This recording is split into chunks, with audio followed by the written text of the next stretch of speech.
Hello everyone, welcome to another lecture. आज हम पढ़ने जा रहे हैं कोलिनर्जिक सिस्टम के ड्रग्स, जो कि डिवाइडेड है दो तरह से, cholinergic agonist and cholinergic antagonist. Cholinergic agonist further divided है as direct acting cholinergic drugs and indirect acting cholinergic drugs. Direct acting cholinergic drugs further divided है as esters and alkaloids. Esters में जो drugs आते हैं वो है acetyl choline, इथेनिकोल, carbachol. आप A B C से भी आप याद रख सकते हो। A4 acetyl choline, B4 बिथेनिकोल, C4 carbachol and last में मीथाकोलिन और अल्कोलॉइड्स। ठीक है, अल्कोलॉइड वो ड्रग्स जिन्हें हम प्लांट से हासिल करते हैं, ठीक है, और जिनमें नाइट्रोजनस ग्रुप होता है। ये दो एग्जाम्पल्स हैं इनके, निकोटीन एंड पिलोकार्पिन। तो पहला ड्रग जो है वो है acetyl choline. Acetyl choline clinically use नहीं होता। क्यों क्लिनिकली यूज़ नहीं होता? पहली बात कि ये एक्ट करता है बोथ मस्करैनिक एंड निकोटीनिक रिसेप्टर पे। तो हमारे बॉडी में इसका एक डिफ्यूज्ड एक्शन है। तो डिफ्यूज एक्शन हमें नहीं चाहिए होता, हमें एक सिलेक्टिव एक्शन चाहिए होता है। जहाँ पे हमें एक्शन चाहिए पूरी बॉडी में जाके एक्ट करेगा, तो इतने ही ज़्यादा क्या होंगे, ADRs होंगे। और दूसरा कि इसका हाफ लाइफ बहुत कम है।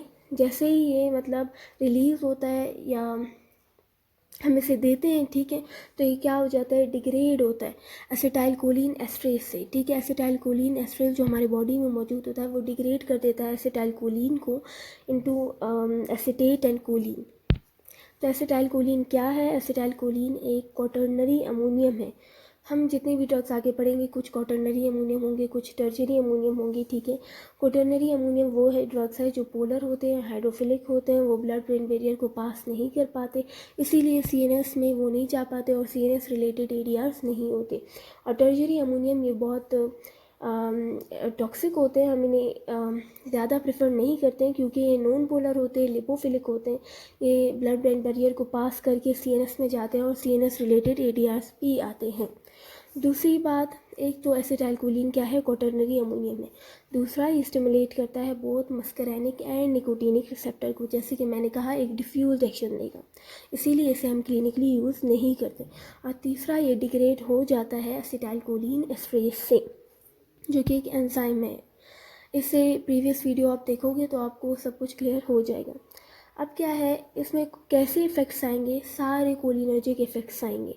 जैसे PSNS means parasympathetic nervous system के इफ़ेक्ट्स थे, वही इफ़ेक्ट्स हैं इसके। ठीक है, अगर आप एक बार रिकॉल करो और याद करो कि पैरासिम्पैथेटिक नर्वस सिस्टम के क्या इफ़ेक्ट्स थे हमारे बॉडी पे, तो सबसे पहले हम देखेंगे कार्डियोवैस्कुलर सिस्टम को। हमारे हार्ट पे क्या इफेक्ट था? Decrease heart rate, decrease contractility, decrease cardiac output. Blood vessels पे क्या इफेक्ट था?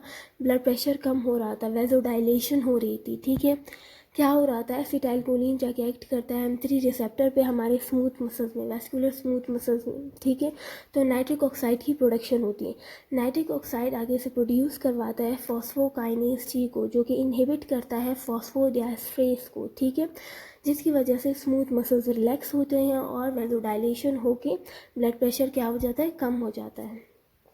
GIT पे क्या इफेक्ट्स थे? गैस्ट्रिक सिक्रीशंस इंक्रीज हो रहे थे, इंटेस्टाइनल सिक्रीशंस इंक्रीज हो रहे थे, इंक्रीज हो रही थी मोटेलिटी। ठीक है, आई पे क्या इफेक्ट्स थे? प्यूपल कॉन्स्ट्रिक्ट हो रहा था, मियोसिस। ठीक है, मियोसिस हो रहा था और प्यूपल कॉन्स्ट्रिक्ट हो रहा था। ब्लैडर पे क्या इफेक्ट्स थे? डिट्रोसर मसल कॉन्ट्रैक्ट हो रहा था एंड स्फिंक्टर्स जो है वो रिलैक्स होकर यूरिनेशन करवा रहे थे। अब लास्ट में हमारे सिक्रेशंस पे क्या इफेक्ट्स थे? पैरासिम्पैथेटिक नर्वस सिस्टम सिक्रेशंस को इंक्रीज करवाता है। सेलेवरी सिक्रेशंस, लैक्राइमेशन, ये सब क्या होगी, इंक्रीज होंगे। और इंक्रीज होगी सेक्सुअल एक्टिविटी भी क्या हो जाएगी, इंक्रीज हो जाएगी। That's all guys, thanks for watching.